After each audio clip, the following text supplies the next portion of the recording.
Ladies and gentlemen, please welcome to the stage the president of Valencia College, Sandy Shugart.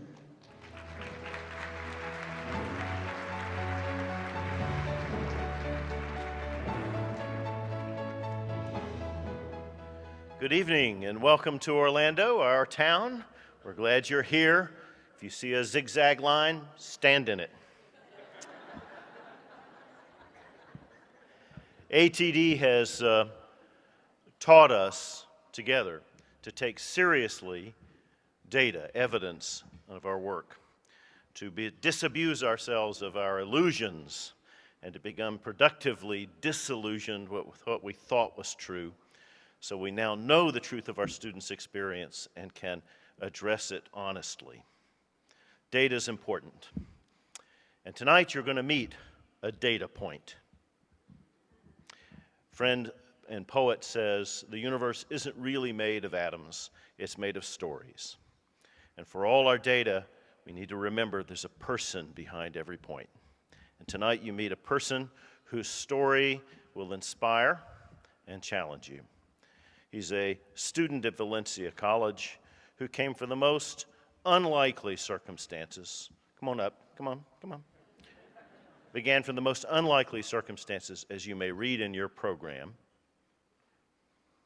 and whose life has not only been transformed by his experience, but is transforming others.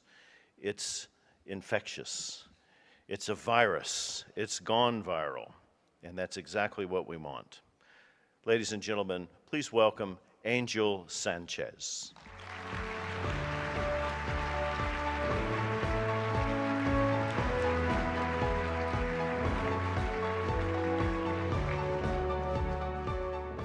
Good evening, everyone.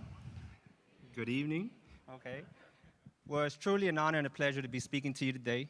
I want to thank Achieving the Dream for inviting me to be the student speaker this evening. I want to thank all the community colleges in attendance. I want to thank you because the work that you do makes my story possible. Obviously, I want to thank Valencia College. They have been a home to me.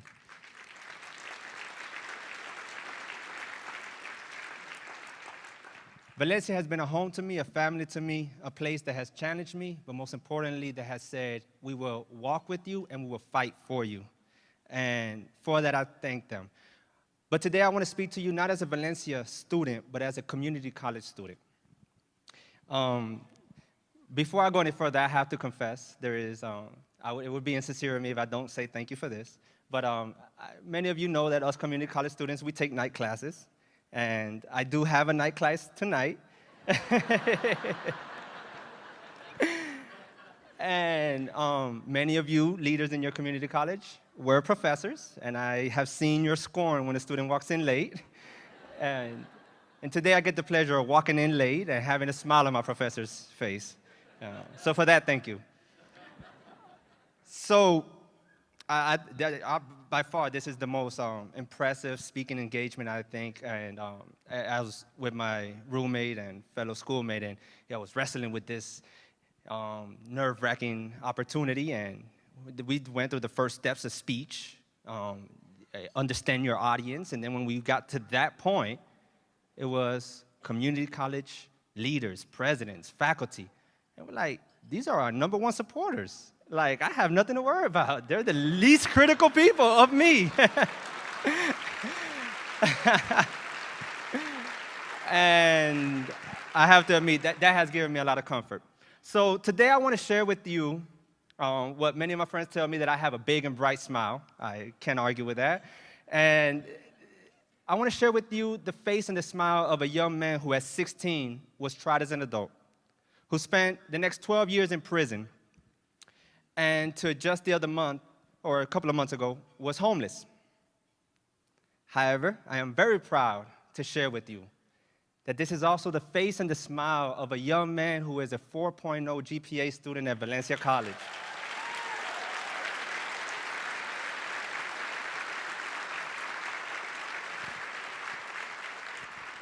This is the face and the smile of a young man who possesses a job given at my community college.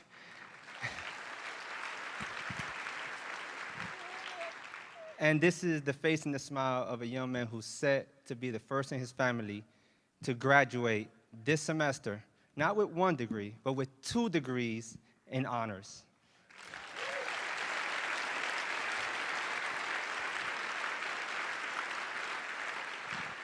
So what I'm hoping to do is I'm going to give you a brief bio of my life, and hopefully you can get something out of that. But more importantly, you're going to hear a lot about equity and excellence this coming week. You're going to hear about, many best practices. You're going to hear about some revolutionary ideas and lots and lots of data to back it up. I hope that I can give you a personal face to that data. I hope I can give you a personal story to motivate you to put that data into effect. And I just hope to be part of the reason that you keep fighting for equity and excellence in us students.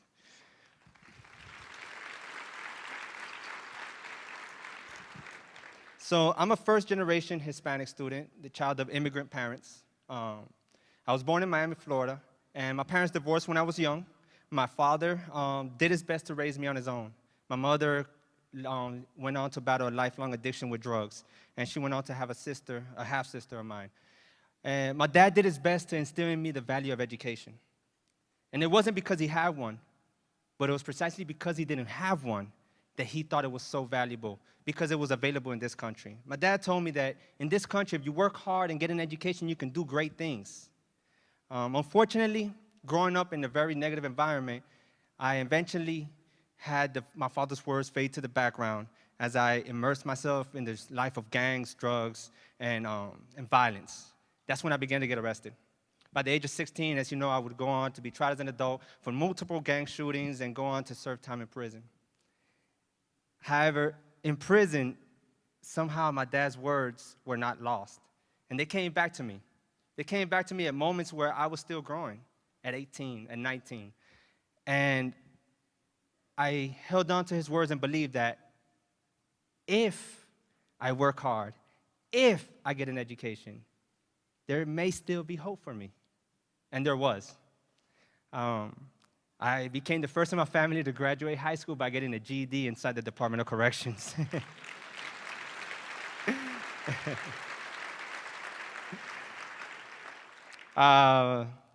There was something obviously wrong with the system I encountered and a lot of the things, and I developed a passion for law.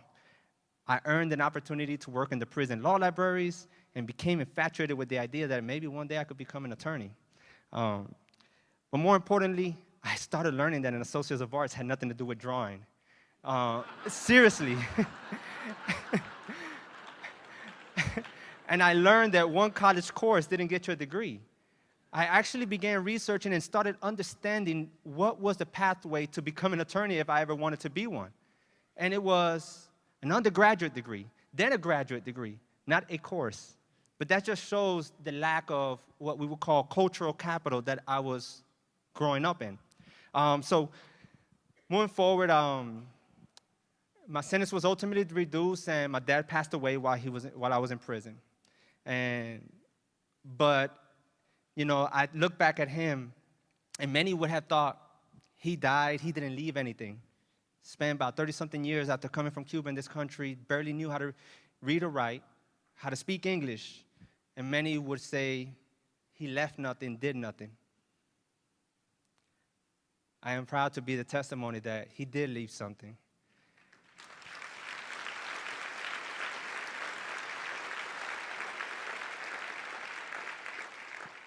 He left a living legacy through me, which I hope to honor. And I share that because I want you all to know that your work is leaving something. My dad did not get to see me come out of prison. My dad did not get to see these amazing results. But somehow he visualized them, he believed in them, and didn't quit on me. When many would have told him, why are you still going to see him in prison? Why are you sending him these books? Why are you running around with a high school diploma and a paralegal certificate talking about your son is an attorney in prison?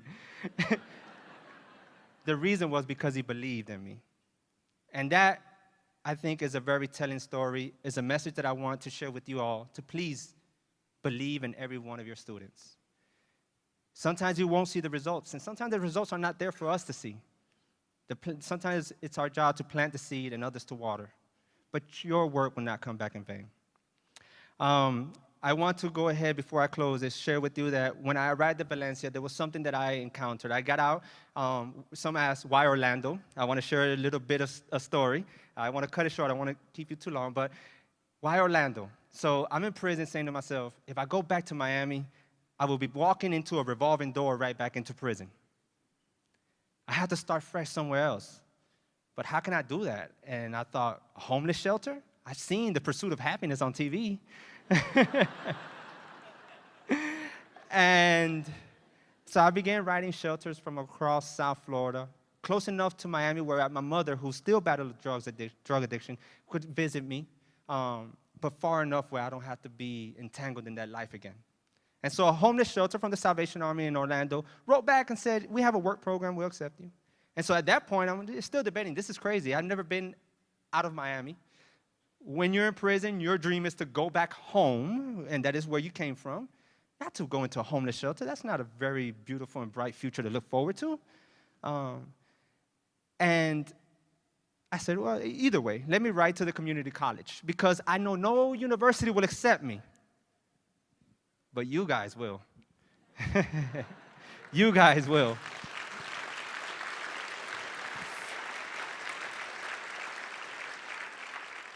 And so I did. I wrote to the local community college, which happens to be called Valencia College. And I wrote a prison letter saying, I'm interested in your program. I like paralegal studies. This is all I know. Could you send me information? How do I enroll, et cetera? But I want to share with you that when you send a letter from prison, it's stamped really big with sent from a Department of Corrections, correctional facility. Needless to say, I didn't have any hopes of getting a response. But I did get a response. I got a catalog with a little poster that says, call us when you get out. At that point, that became a defining moment for me to make the decision to say, yeah, I'm going to a homeless shelter, and yeah, I'm going to Orlando. I did that, got out, still was challenged. The shelter, this is not a traditional path. I'm sure you all would agree, right? But the shelter was a work program, not an academic supporting program. And when they found out about my idea of enrolling in college, they said, we're all for that as soon as you find a job. If you enroll before you have a job, you're going to have to find somewhere else to stay. Now, remember, I'm 28 years old. I went in when I was 16. No job experience. I need the education. Today, most jobs require some type of post-secondary education. I need to start proving myself.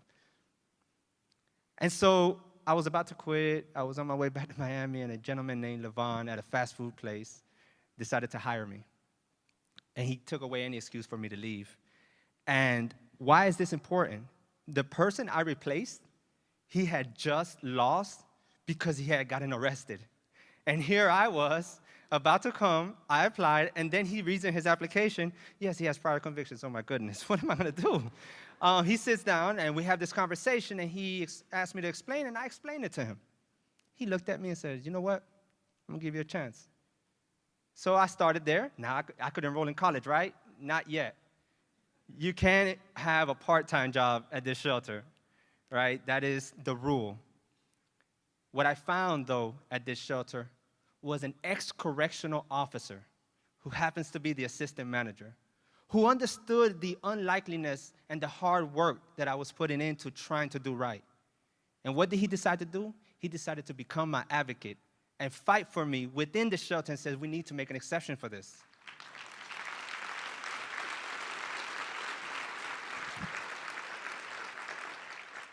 And with that, I got the exception. I enrolled in Valencia, stumbled into the wrong office of some gentleman who deals with at-risk high school students from minority groups.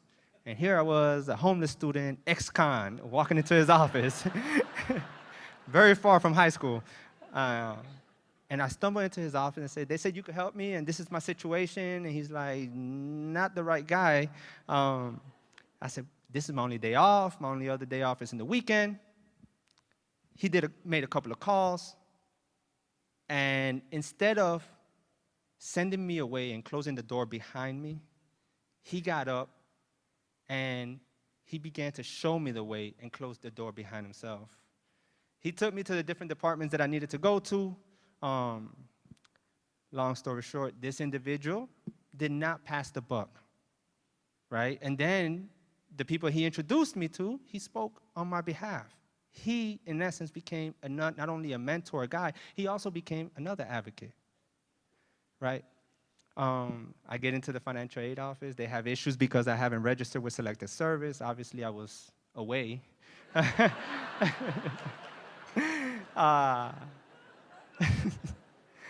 And I was now too old to register. I wish they would accept me in the military. But thankfully, the community college did and the military didn't. And so I printed out the regulations. The lady that saw that was so impressed. I showed her my prison record to confirm that I had been arrested between the ages of 18 and 25. She was so impressed that she could not believe a student had printed out the regulations, highlighted everything.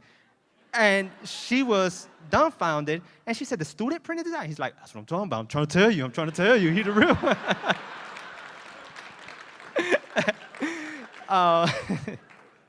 And I hear this at my 6-month evaluation by this manager because she ended up hiring me as a work study in her financial aid office.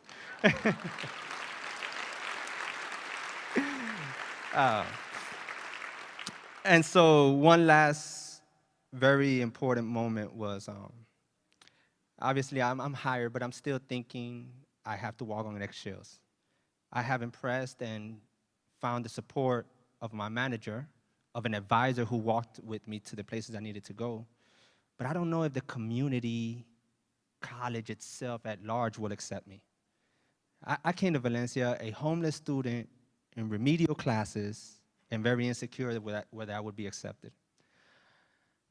Today, I could tell you that the overwhelming message that I continued to hear was, Angel, we accept you. Angel, we will help you. But most importantly, Angel, we will fight for you. Acceptance, empowerment, advocacy. I like to put this as the icing of it on the cake. I was a student on a panel, not on a panel, when the Second Lady of the United States came and spoke at a panel, I was a student in the audience. I was invited as one of the honor students to be part of it. And being invited, I have taken on the responsibility very serious of, when invited, I need to speak not only of my behalf, but I'm speaking on behalf of others. I could create a bridge and a pathway for others. I am an unlikely story, but it's unlikely because sometimes when individuals are willing to put the work, they unlikely find the support. And so I thought I need to make sure that I represent and speak for those who are coming after me. And I thought, what group of students do I represent? And it dawned on me, the homeless students. And what has helped me, my work study position, a homeless waiver that we have in Florida that allows tuition to be waived, which allowed me to create a little safety net so that the question of retention and what happens tomorrow, if I get kicked out of the shelter because my time has expired, if I have nowhere else to go, I have a little safety net that I have now accumulated, and I don't have to worry. I could probably go to a hotel for another 6 months. Today, I really don't even worry if I ever would be homeless. I don't know, I'll have too many faculties that I could go and stay with right now. But it just shows. So I spoke up, and that day I got to meet the president of my college. And after I shared what my thoughts were and how I thought this can help community college students, or homeless students in general across the nation, because this is a Florida-specific program, the president asked that I stand back up, and he said, what did Thomas Jefferson say? We will reap geniuses from the ashes, and I thought that was pretty kind of him. But what I only shared was the homeless part. And there was a lot of Secret Service there. I wasn't sharing a lot of the prison stuff. I kept it PG. And so what happened was, remember that guy I told you about? I'm trying to tell you, he's the real one. That guy, that advisor that took me and showed me the places I needed to go, that individual happened to be there. And after the session was over, this man had the audacity to run up to the president of our college and say, you think that's everything? The man just got out of prison. I'm saying to myself, is this guy crazy? Is he crazy? He wasn't crazy. He knew the culture of his college. He knew the culture of his school. He knew the culture of his leadership. And when he told that to my president, the president called me over and said, Angel, this is amazing. And what he did melted a weight off my back that I hope you can do also for your students. He gave me a hug and said, we need to have lunch. So with that, I just hope that you realize and are aware throughout this week of the fact that there are many unlikely stories that you are being very much a part of. My story is not in isolation. There's many of them happening right now in your colleges. And as you continue the fight of equity and excellence, please, please keep in mind that in order for that to be a reality, there are three very essential components. That is acceptance, empowerment, but please, please be ready to fight for us. Today, we have an agreement with our university where any student who receives an Associate's of Arts from our college gets guaranteed direct connection to this university. But because of my past, because of my probation that I'm still on, and despite being a 4.0 student, I don't have that guarantee. I don't have that guarantee, and for many, and even for myself, that would have put me in panic mode. That would have made me question, am I really pursuing the right path? Is there really a place for me in mainstream society? But I'm not worried. Why? Because I know I have advocates at Valencia that are going to ensure that I can get into that university. Thank you all. You have a good evening.